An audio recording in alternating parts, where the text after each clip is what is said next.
كسيري مزيان كسيري. هذا الفيديو ضروري تسجلوه عندك لانه كيوقعوا بحال هاد المشاكل اللي دابا انا واقع فيهم.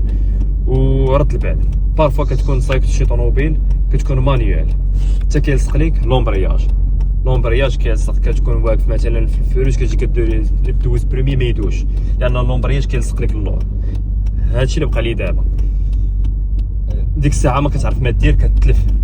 دونك الحل اللي غادي دير هو غادي تكالما، غادي تسكت الطوموبيل وغادي تبرك على اللومبرياج، غير غتقيسو غادي يلصق اللور.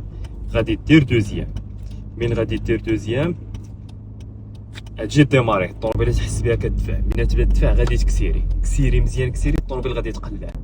من غادي تقلع غتبقى غادي بشويه بدوزيام لان ما يمكنش دوز طروازيام، لومبرياج راه لاصق. غادي تبقى غادي بشويه حتى توصل للميكانيسيان ديالك، ما تكسيريش باش ما تطلع لك السخونيه. او ميم طون حتى توصل للميكانيسيان وتسجل هذا الفيديو عندك ضروري وبارطاجيه مع صاحبك حتى هو يخليه عنده.